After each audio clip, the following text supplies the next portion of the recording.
Comfortable? Heck yeah, dude. We gotta drive this thing like this. We'll get a sticker on the back that says, "It's a Jeep thing, you wouldn't understand." I wonder how all the Jeep guys like that. I don't know. I wonder if I'd have to wave at them.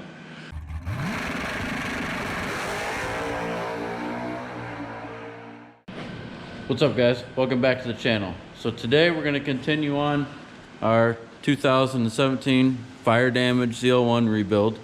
We've got the car pushed, well, halfway outside. I don't want to go out the garage with our fine jack we got right there. Although the Daytona jack is the best thing we've ever had. But it's time to clean this thing and start assembling. If you watched our last video, you saw us tear this thing apart, rip the entire harness out of it. It is sitting somewhere over there. So today we're going to finish cleaning all this stuff up. I'm going to try to stay in the garage because it's really windy out there. It'll mess up the sound. But get all this cleaned up, and then we ordered some paint. We're going to get that painted, and then we'll start assembling. So we're going to clean this thing up.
All right, we just got her cleaned up, and one nice thing that we found is all of this back here cleaned up. Just this needs paint. Now they told us it's gonna be about 2 days for paint for some odd reason. I might call somewhere else.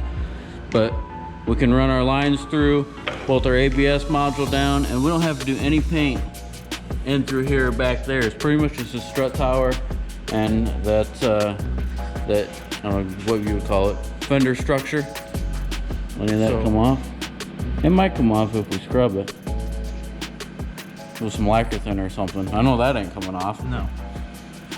It baked it still, but yeah, we'll put some primer on there and paint it. But yeah, like I was saying, we can run all of our wires because just what needs painted is up here. But we're gonna go ahead, start throwing that harness back in and getting this thing put together.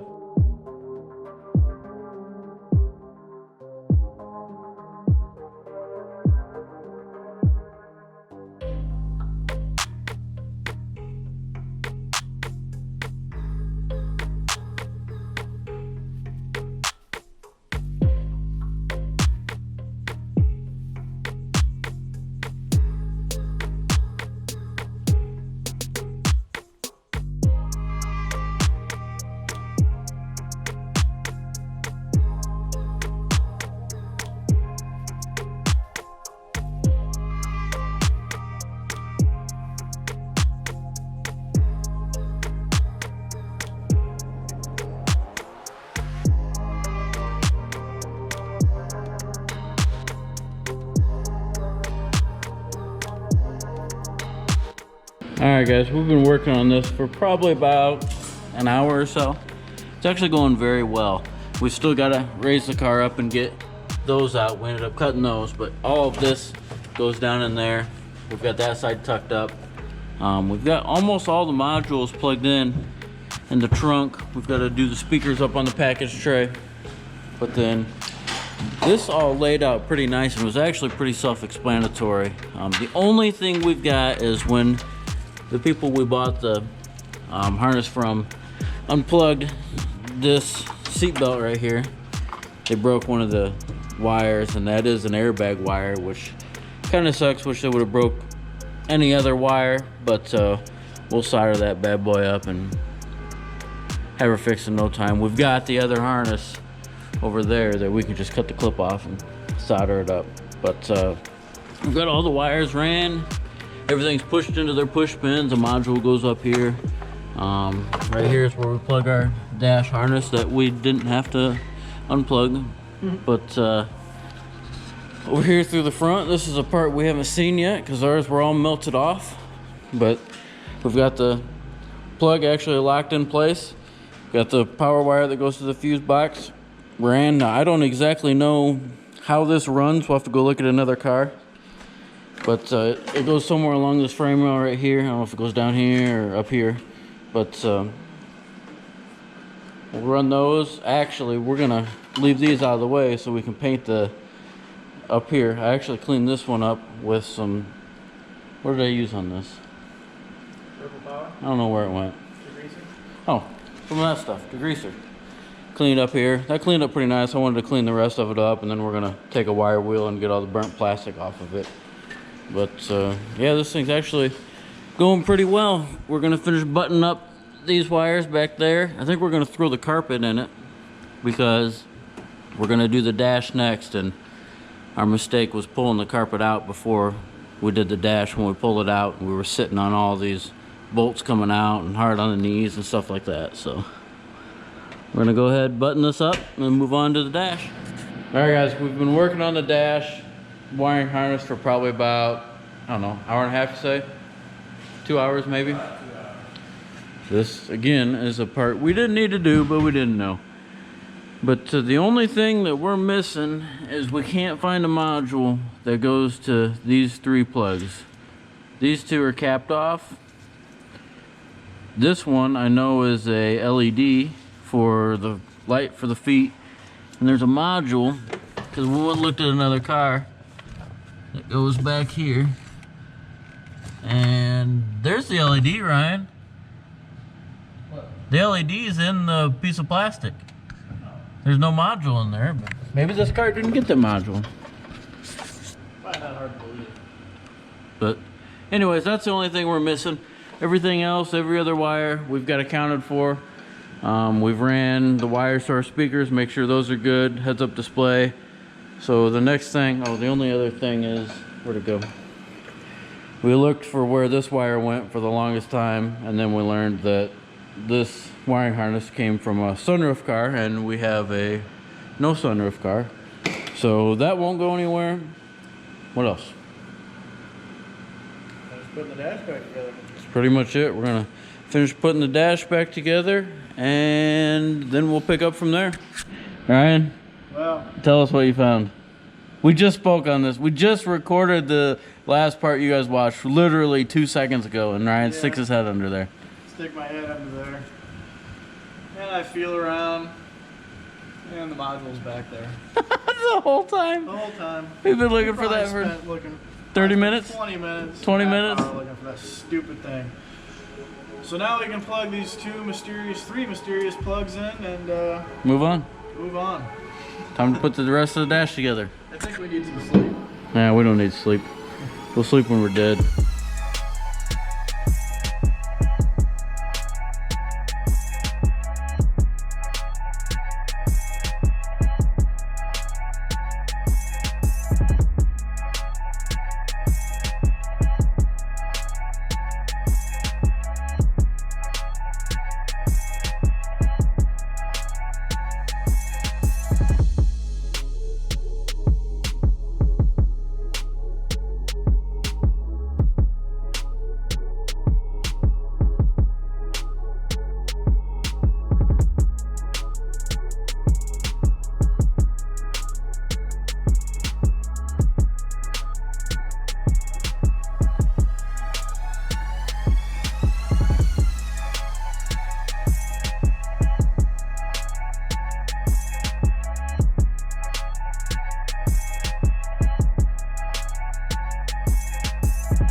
All right, as you can see, we have just finished completely installing the dash.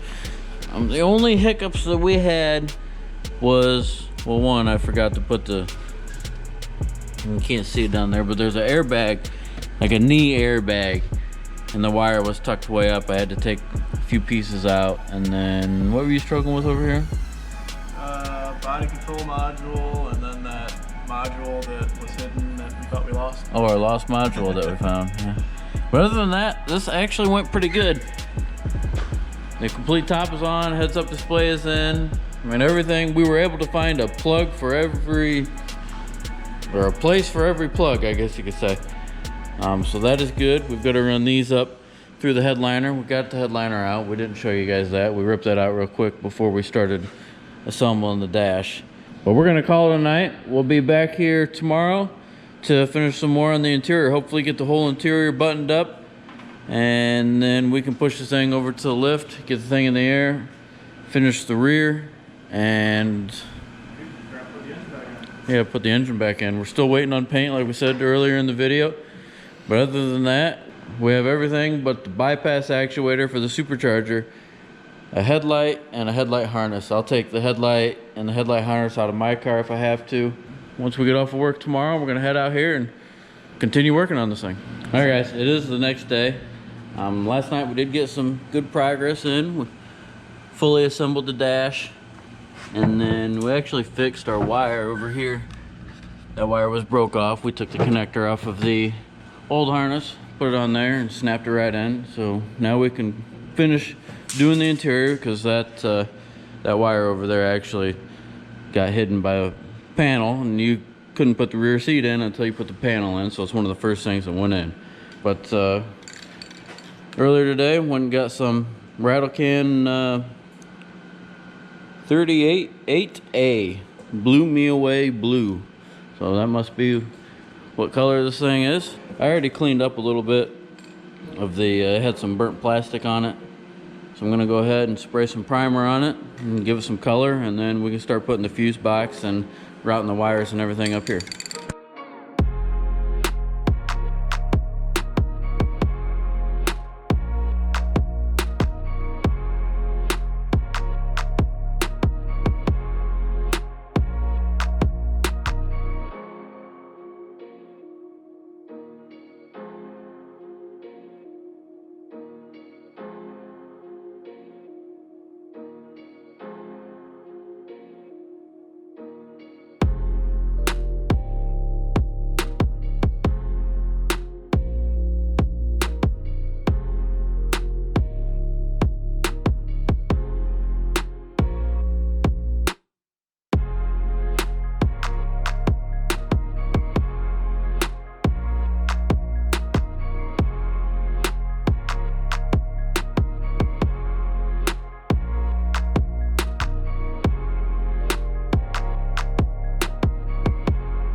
Alright guys, let me show you what we've been working on.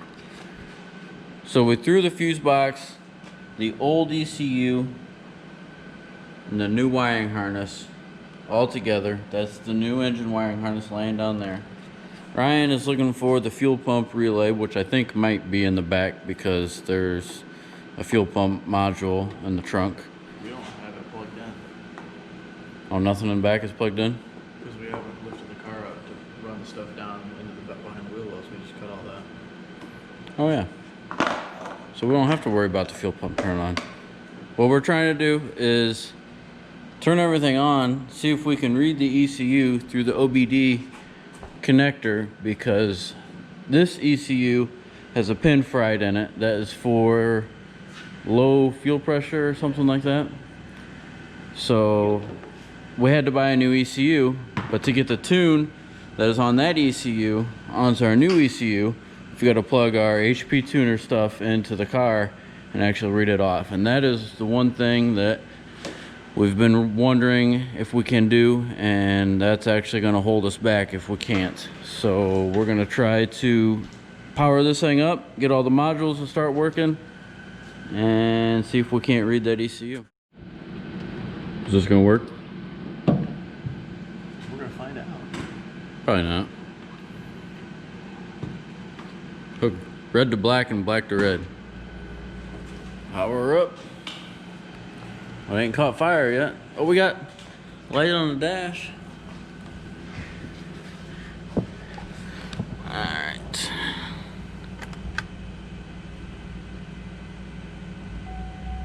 Oh, we got something. No remote. No remote detected. Where's the transponder pocket? Ooh, probably in the console, I think. That may be where the receiver is. Alright, you got it hooked up? Yep. Alright, so I said put the key in the transmitter, which is the second cup holder, and hold the start button for 4 seconds. 1, 2, 3, 4. Here's stuff click. There she is. Let's take a guess on miles. I don't know. What do you say? 15? 15,000? Yeah. I'm gonna go with 9,000. You got OnStar. It is a. You got OnStar talking to you. What's she saying? Press the blue OnStar button to learn more. We don't care to learn more. This thing's a 17. This thing might have like 20,000 miles on it. You ready? Blah, blah, blah, blah, blah. Blah, blah, blah. Holy crap. Baby. 5,565 miles. Well, that's a nice surprise. Heck yeah. You know one thing that this isn't telling us? Has no check engine light. It's not there. We got every light on but the check engine light. GM, you need to fix this. 'Cause we ain't got no engine. So wait, hang on a minute. If it's got 5,500 miles, does that mean it still has a factory warranty? Ooh, I don't think so. Sorry, I'm having trouble with the connection. Please try again in a moment. What are you trying to connect to the car? I don't know. Not sure. Huh. Check out that short shifter. Mat size.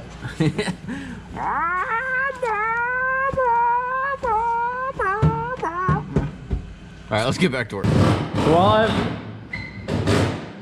So while I've been trying to read the ECU and mess with the HP tuners and learning that I need to do a little bit more work to the car and actually get more modules plugged in, Ryan and the cat have been working on the inside. We've got the headliners in, sun visors are all in. Is cat helping? If napping is helping, yeah. Oh. I need your job, cat. Who the heck is calling me?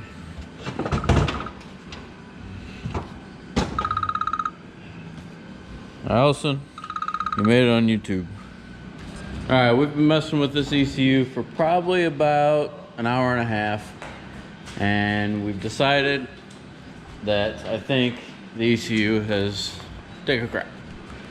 Must have got a little warm inside. I went and plugged the ECU into my personal car and tried to read it, and it wasn't reading also, so we must have a problem somewhere inside the ECU. So we're gonna continue putting this together, finish up on the interior, and then once we get more modules plugged in and the engine plugged and everything else, which shouldn't make a difference, we're gonna try the ECU again and see what that gets us. We do have a new ECU, but what we want is we want the tune out of the ECU for this car, for this engine and everything else. So we know that JMS Racing built it, and we've called them, and we were told we get a call back, and we never got a call back yet. So have to call them again maybe and see if we can't get some more information on it, and maybe he'll send us a tune. So we're gonna continue on this interior again and get this buttoned up.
Comfortable?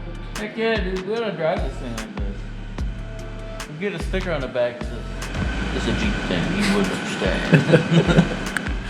I wonder how all the Jeep guys like that. I don't know. I wonder if I'd have to wave at them. There's like the Harley wave to it. They don't have a door. I don't know about that one either. Let's put the doors on. Okay.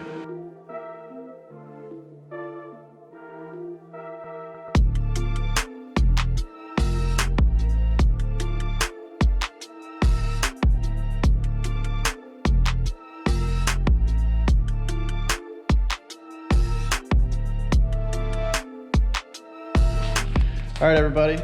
We made some good progress tonight. We got the doors back on it. Interior's in it, finally. That took us a while. Starting to look more like a car now. We got the front painted, but doesn't look like it was in a fire anymore, at least. But one thing that might hold us up a little bit, we were messing a little bit with the ECU, trying to get it to talk with everything, and having a little bit of trouble with that. But we'll see what it does and what we can do. And we've only got 4 days left 4 days. to go to the racetrack, maybe? The ECU is what's going to hold us back, I think. But we need to plug every module in and try to talk with it then. Because right now we're just plugging the fuse box and the ECU in, and it's not talking. We tried it in another car, it wasn't working either. So. Oh, we do have to put a windshield back in. That's kind of important. But stay tuned for part 3. And Nope. This is part 3. That'll be part 4. oh yeah, part 4. Okay. Well, like, subscribe, let us know what you think, and we'll see you on the next one.